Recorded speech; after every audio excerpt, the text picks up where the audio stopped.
வணக்கம் மாணவர்களே, உங்கள் எல்லோரையும் ரோஜா தோட்டம் சேனலுக்கு அன்போடு வரவேற்கிறேன். மாணவர்களே, இன்று நாம் புத்தியை தீட்டு பாடத்தில் தரப்பட்டிருக்கும் நயமறிக வினாவிற்கான விடையை படிக்கலாம். இந்த பாடத்துக்கு நாம ஏற்கனவே ஒரு வீடியோ போட்டிருக்கோம்.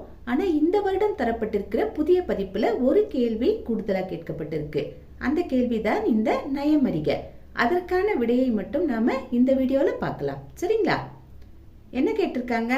நயமறிக புத்தியை தீட்டு பாடலில் இடம்பெற்றுள்ள எதுகை மோனை ஏபு சொற்களை எடுத்து எழுதுக.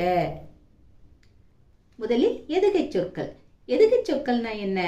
இரண்டாம் எழுத்து ஒன்று போல் வரும் சொற்களை எதுகை சொற்கள் என்போம் இல்லையா? இரண்டாம் எழுத்து ஒன்று போல் வரணும், அதே சமயம் முதல் எழுத்து அளவுறுத்து நிற்கணும். இதையும் நாம மறந்துடக்கூடாது. இப்போ எதுகை சொற்களை நாம் வரிசைப்படுத்தலாம். கத்தியை புத்தியை, கண்ணியம் எண்ணிப்பாரு, திறமையை மறந்தவன், அன்புக்கு மன்னிக்க, இதற்குள் இதனால். இவை அனைத்தும் எதுகை சொற்கள். அடுத்தது மோனை சொற்கள்.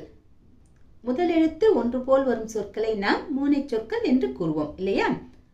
இந்த பாடத்துல எந்தெந்த மோனை சொற்கள் இடம்பெறுது? கத்தியை கண்ணியம் க. அடுத்தது அறிவுக்கு அழித்திட, அன்புக்கு ஆத்திரம். இந்த சொற்கள் அனைத்தும் மோனை சொற்கள். அதாவது அறிவுக்கு அழிந்திட, அன்புக்கு இவையெல்லாம் ஆல ஆரம்பமாகுது. ஆத்திரம் ஆல ஆரம்பமாகுது. அதாவது நெடில், குறிலுக்கு நெடில் இங்கே மோனை சொல்லாக இருக்கலாம். சரிங்களா? அடுத்தது மன்னிக்க, மறந்தவன் மறைந்தே மாணிக்க. இவை அனைத்தும் மோனை சொற்கள். இங்கேயும் பாருங்க, எல்லா சொற்களும் மாமான்னு ஆரம்பமாகுது, மாணிக்க மட்டும் மால ஆரம்பமாகுது. இருந்தாலும் இவை அனைத்தும் மோனை சொற்கள் தான். அடுத்தது இங்கே, இதற்குள், இதனால். அடுத்தது ஏபு சொற்கள். ஏபு சொற்கள்னா என்ன? பாடலின் அடியில் இறுதியில் வரக்கூடிய சொற்கள் ஒரே எழுத்தில் முடிய வேண்டும், இல்லைன்னா ஒரே ஓசையில் முடிய வேண்டும். அப்படி இருக்கக்கூடிய சொற்களை ஏபு சொற்கள்னு சொல்லுவோம்.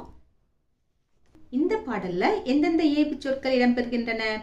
தீட்டு காட்டு, வேலை கொடு பாதை விடு, கோயிலப்பா போகுமப்பா. மாணவர்களே, இன்று நாம் புத்தியை தீட்டு பாடத்தில் இடம்பெற்ற நயமறிக வினாவிற்கான விடையை பார்த்தோம். நாம் வேறு பாடத்தோடு மீண்டும் சந்திக்கலாம். டாடா, பாய்.